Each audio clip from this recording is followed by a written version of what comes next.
everybody, welcome to Uncle Arnie's Kitchen. Today we are roasting a turkey. Now anybody can roast a turkey, just to get a fresh turkey, wash it down, get it in the oven. But today we thought we'd kick it up a notch, so we're going to take this turkey and I got a special guest to help me with it. Hey! I got Uncle Paul here helping me today. Uncle Paul, you're going to help me kick up this turkey a little bit. I am. Arn, thank you for inviting me to Uncle Arnie's Kitchen. I'm looking forward to helping out with this turkey that we're going to cook here. So to kick it up a notch, we start, or you like to start cooking turkeys with a brine. Always. How do you make your brine? The brine is easy. What the brine actually does is it will tenderize the whole turkey. It'll make it even that much more succulent. The brine is simple. It's 2 cups of granulated sugar, or if you don't have the white sugar, you can use brown sugar, and 2 cups of kosher salt. Not the table salt, that's too strong, so make sure it's the kosher salt. And then what you're going to do is you're going to get a fairly good sized pot, fill it with water, put it on the stove, bring it to a boil, pour in the salt, pour in the sugar, 2 cups of each one. Once that starts to boil, lower the temperature on the stove and let it simmer for 15 minutes, just kind of stir it, and it's done. Once it's cool, then you want to put it in the fridge, or if it's like right now, you cool outside, put it outside, let it cool down. Usually you would do this brine the night before you're going to have your turkey feast. This way here, the brine's going to be cold. You don't want to put a cold turkey into a hot water brine. That's a no-no. Awesome.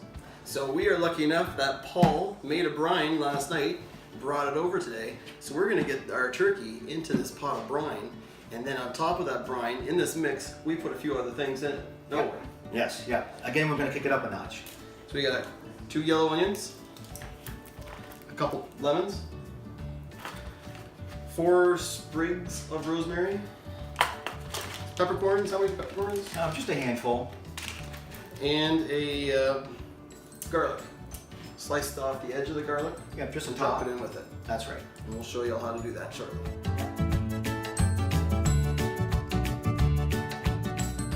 Alright, so we've got the turkey outside its packaging. We got to take out its neck and its gizzard and all that stuff from both ends of the turkey.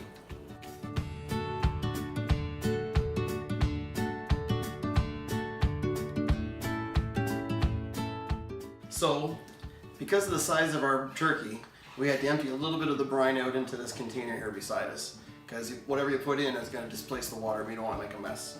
So I'm going to take the bird, and we put it breast side down. That's right. Breast side down. Yes. So its wings are sticking up, and we put it in here nice and slowly. It's trying to stay out, but you're going in, bird. Just like that. Yep. Good. That's good. All right. And then we top it up with the brine.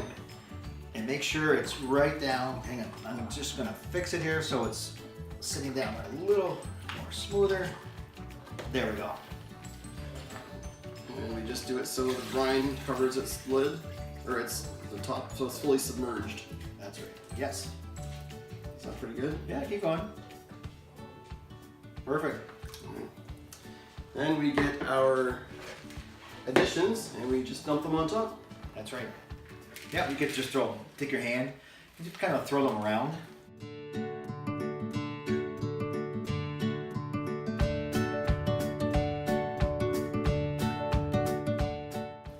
And some of these I kind of push down just to get underneath the turkey a little bit.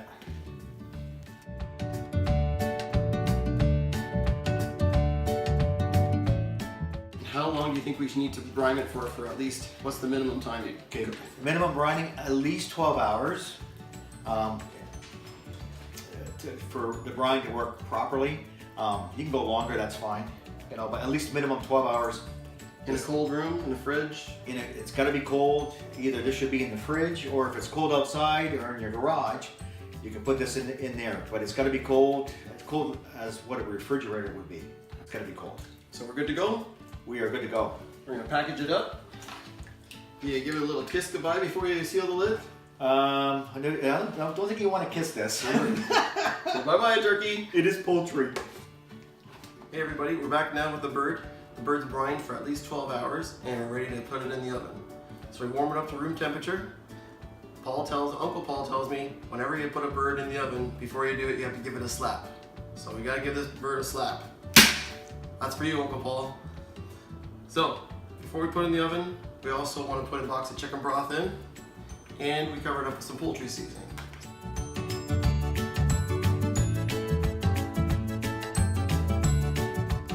So you may have seen that I put some aluminum foil on the side of the bird.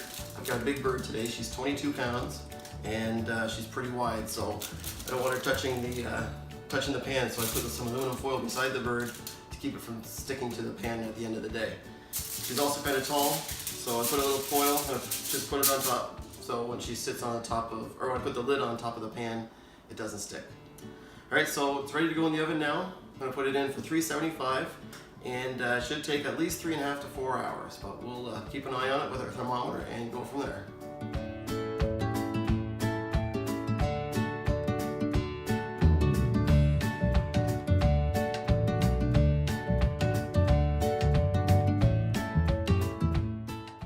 So after about an hour and a half, we got to take the turkey out and baste it. So it's been about 3 hours now. We basted it once. And I'll baste it again.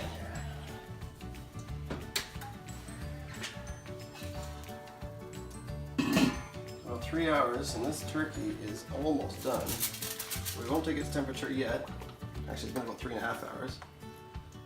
So with a little baster, squeeze the ball and just wet it down.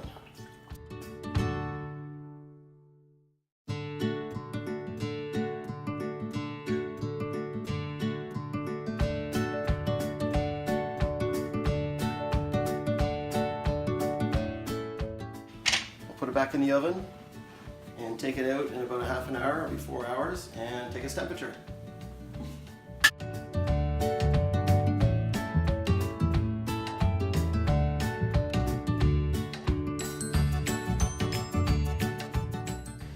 Alright, so we're back. We've got our 22-pound bird. Took about 4.5 hours to cook.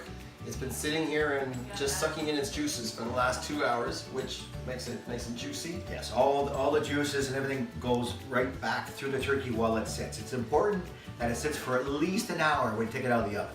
Alright, so we are going to pull it out of the pan. And you can see 2 hours it's been sitting, it's still steaming. It's still cooking in the pot. And we're going to lift it up. We're going to set it onto this tray. And Paul here is going to slice and dice it. Yes. And it's heavy, baby. You see, we got this nice tray underneath the bird. Nice wire tray. Let it drip a little bit. Yep. See all the water there is great. Juice for gravy. And there we go. Now Paul's going to show us how to slice up a turkey. Where do you start with, Paul? Okay, similar to how you have shown in your past videos of carving up your beer can chicken. We're going to cut the leg off first, in this leg, and the wings are going to be there, right?